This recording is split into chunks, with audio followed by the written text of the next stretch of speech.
Hi, it's Mike again, and we're making good progress on the Bron from Anigrand resin kit.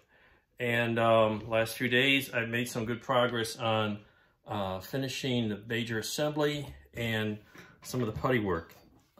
Parts kind of fit together okay, but what happens is there's some warpage and resulting in less than perfect, but put this on a booster, it'll be all right. So what I've done is done a major assembly, some initial putty work. Then I hit it with a light primer coat to kind of see where the flaws are. And most of the putty work, I've been using this 3M Acryl putty, which I really like because it dries hard. And but it's solvent based, so it's pretty nasty stuff. You gotta make sure you got the windows open. I've also been, so I cleaned that up with that because that's the blue stuff. And it works really well. It hardens nice. You can shape it. And I like it a lot. So then I go over and for fine work and filling things like bases of seams here, thin joints like in the wing root, and even to some extent, although the main wing root I use the blue stuff.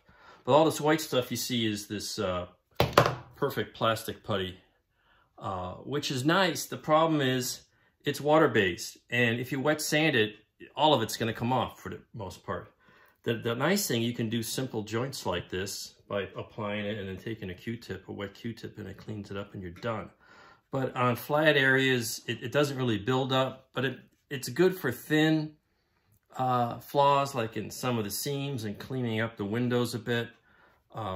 And so what I've done now that I got the main assembly done and all the messy stuff, because I like to wash it before you paint it, I can just take a damp paper towel and go over any sanding from this stuff at the end without really destroying the whole thing. So once I get that cleaned up, hit it with another primer, then we can actually start the painting.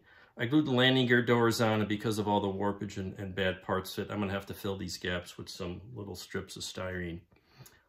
It gets mounted to the booster at these holes here.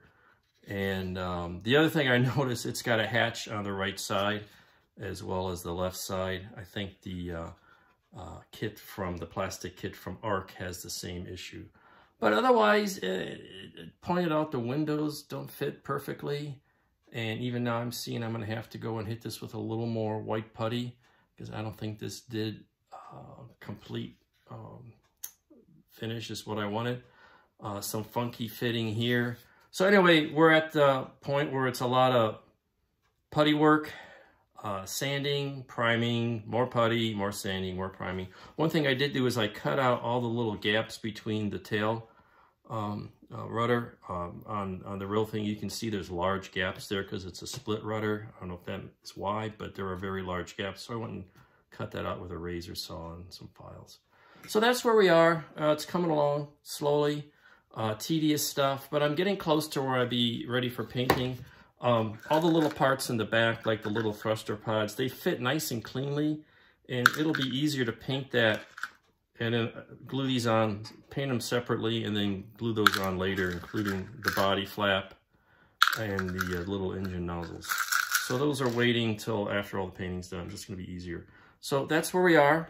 Thanks for watching, and we'll come back in a couple days with probably a point where we've got some of the, we're gonna paint the white first and then mask it for the bottom. We'll see how that works out. Happy modeling.